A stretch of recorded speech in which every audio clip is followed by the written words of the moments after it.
The Kremlin has delivered a swift, defiant, and contemptuous rejection of what it terms President Donald Trump's publicly stunned ultimatum.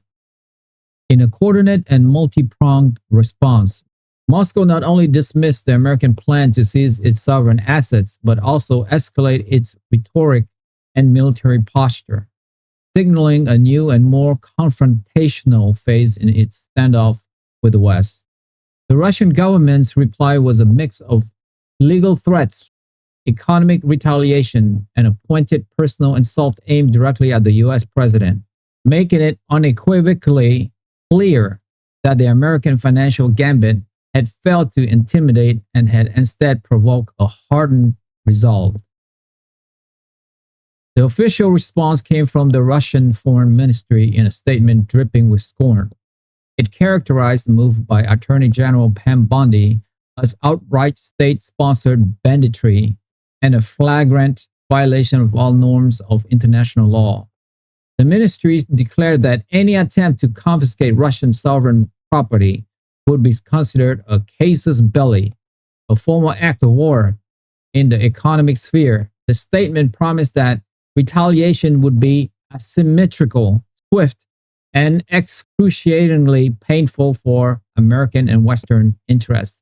It warned that if the US proceed, Russia would immediately initiate legal proceedings to seize all private American and allied assets remaining within Russian jurisdiction, including corporate factories, financial holdings, and real estate value by some estimate in the tens of billions of dollars.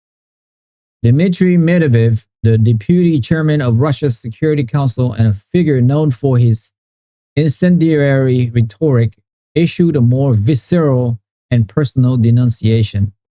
In a lengthy social media post, he mocked President Trump's self-styled reputation as a master dealmaker.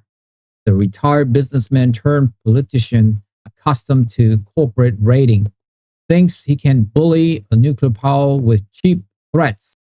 Medvedev wrote, "He has forgotten that he is not dealing with a bankrupt casino. This is the Russian Federation. For every dollar of ours he touched, we will seize $10 of Western property. Let's see who blinks first." Medvedev's message was clearly tailored to project an image of absolute strength and to challenge President Trump's persona directly, turning the American leader's perceived strength into points of ridicule. He concluded with a chilling warning. These actions push the world closer to a global conflict. Perhaps this is the goal of the senile American elite. They will regret the consequences. The Kremlin followed its verbal attack with concrete economic action. The Central Bank of Russia announced it was accelerating its strategy to completely de-dollarize its remaining reserves and international trade settlement. More significantly, it declared a temporary halt on payment to any Western creditors from unfriendly nation and hinted at a new policy that would require all future trade, including with neutral countries, to be settled in rubles, yuan, or gold. This move was designed to demonstrate Russia's resilience to American financial pressure and to actively undermine the global dominance of the US dollar, directly playing on the fears that had been articulated by US Treasury Secretary Scott Bessent. The message was clear. If the dollar is to be weaponized in this way, Russia will do everything in its power to lead the charge in creating an alternative system. On the military front, Russia's response was equally unambiguous. The Russian Ministry of Defense announced snap military drills involving its strategic nuclear force.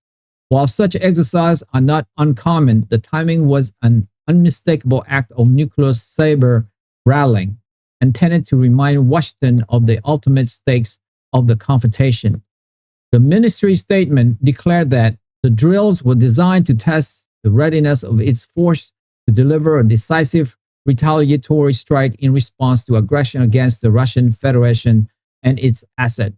Simultaneously, Russia's ambassador to the United Nations delivered a fiery speech at an emergency Security Council meeting, accusing the United States of behaving like a global pirate and warning that such reckless action threatened to dismantle the entire post-World War II international order. The Russian response was carefully calibrated to exploit the deep division that President Trump's policy had already created within the West. Russian state television endlessly replayed the critical statement made by Estonian Prime Minister Kallas and broadcast detailed reports on the warning from Treasury Secretary Benson, presenting them as proof that the world and even Trump's own government viewed his policy as insane. The narrative projected to the world was that Russia was a calm and rational actor, defending international law against a rogue and unpredictable American administration. This propaganda effort sought to isolate the United States from its allies, particularly from European nations like Germany and France, which had already expressed profound unease with the American seizure plan. In Washington, the ferocity of the Russian reaction caused consternation, while a dismissed response was expected. Its speed, coherence, and multifaceted nature, combining legal, economic, and military threats, was jarring.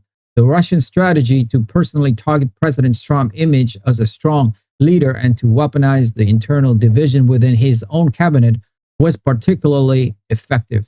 The explicit threat to seize private Western assets created panic among multinational corporations with remaining exposure in Russia, who began intensely lobbying the Commerce and Treasury Department to reverse course. President Trump himself reacted with defiance. He posted online, "Russia is all talk. They are losing the war and now they are losing their money. Sad." However, behind the public bravado, there was growing unease within the administration. The unified and aggressive Russian response validated the concerns of the Treasury Department. Secretary Benson reportedly used the Russian reaction in an immersive briefing to the National Security Council to reinforce his argument that the seizure policy was a dangerous gamble with potentially catastrophic economic consequences. The situation put officials like Secretary of State Marco Rubio in a difficult position, as he was left to manage the diplomatic fallout with horrified European allies who now saw their worst fear about American unilateralism being realized. Director of National Intelligence Tulsi Gabbard's office issued a new assessment warning that Russia's retaliatory posture was credible and that the risk of miscalculation leading to a wider conflict had significantly increased. Russia's comprehensive rejection of the ultimatum was more than just a simple no. It was a strategic counterattack. Moscow successfully flipped the script, painting the United States as the reckless aggressor and itself as the defender of international norms. It skillfully exploited the existing fracture in the Western alliance and even within the US government. By refusing to be intimidated and instead escalating its own threats, Russia effectively called President Trump's bluff. The ultimatum, intended to project strength and resolve, had instead backfired, leaving the administration looking isolated and its signature policy in jeopardy. The Kremlin had not just smacked down the ultimatum, it had seized the initiative, escalating the economic and political conflict on its own term and leaving Washington to grapple with the chaotic and dangerous consequence of its own action. Many of my listeners, like 70%, haven't subscribed to my YouTube channel. And so many of you don't even know that you haven't subscribed. That is actually what makes the show going. It's almost like you're making a donation to the show. So that's why I ask again and again, because it enables us to grow and grow and grow. And we're going for the long haul here. And listen, if this is your first time listening to Self-Hate Rich, you don't have to subscribe. You guys, your first one's on me. But if you have watched this show before, like you are a freeloader now. So all I would ask you is, if you have seen this show before and you like it, help me, help my team here. Hit that subscribe and like button now, and we will continue to build this show for you. That I swear. Thank you to all of you guys who have subscribed. It means a lot to me. Thank you so much. That's all for me for today. I will see you soon. Bye for now.